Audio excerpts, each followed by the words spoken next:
Deuxièmement, représentation graphique d'une fonction. Vous savez déjà, hein, mais on va creuser un petit peu l'histoire. En considérant un repère du plan,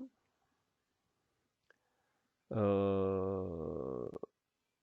peut être quelconque, mais généralement on prend toujours des repères orthonormés. Aucun intérêt d'avoir des repères quelconques ou orthogonaux.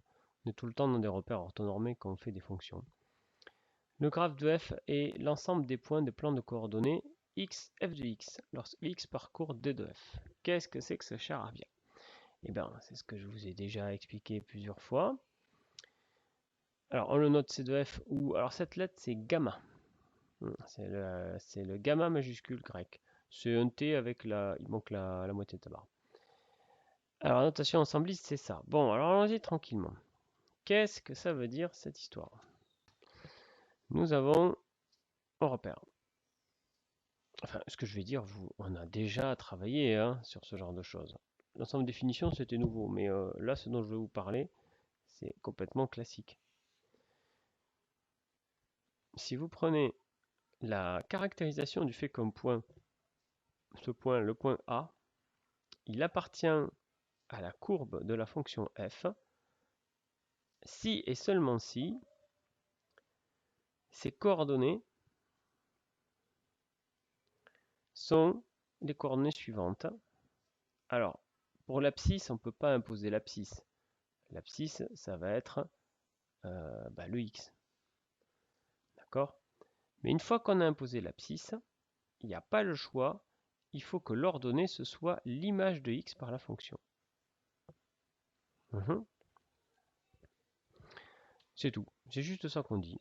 Et du coup, on dit que la courbe représentative de la fonction, c'est l'ensemble des points. Alors ça, c'est un objet géométrique. C'est l'ensemble des points M de coordonnées x, f de x. D'accord? C'est l'ensemble de tous ces points x, f de x. Avec x qui appartient à l'ensemble de définitions de la fonction. C'est tout. Alors c'est très simple à écrire, mais d'expérience, ça vous pose des problèmes incroyables, ce genre de choses. Pourquoi il faut imposer que x soit dans D de f? Ben là, vous voyez, je vais tout simplement reprendre un exemple. Imaginez que ma courbe, ce soit un truc comme ça. Hop, voilà, clac. Puis là elle descend aussi. Ça se passe souvent comme ça quand on a une valeur interdite. On va le voir la semaine prochaine quand on verra la fonction inverse. Ici, là, par exemple, bah tiens, on va dire que c'est moins 2. En moins 2, il se passe quelque chose. Parce que figurez-vous que cette fonction, en moins 2, elle n'est pas définie. Hein, l'ensemble de définition de f, c'est R privé de moins 2. Cherchez pas, je l'invente. Hein. Alors, je vous dis que ça se passe comme ça. Bon, on l'admet, peu importe, là c'est juste pour donner une histoire, une visualisation. Alors, vous voyez bien que ici, il n'y aura pas de points sur la courbe. Regardez, des points, il y en a juste avant, là. Hein, ça descend, il y en a ici pour moins 3, pour moins 1, pour moins 2,5, etc. Vous avez chaque fois des valeurs. Mais en moins 2, il n'y en a pas.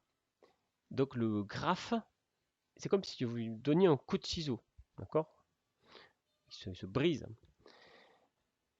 C'est pour ça que dans votre courbe, vous aurez tous les points, sauf ceux qui ont pour abscisse, ceux qui ne sont pas dans l'ensemble de définition.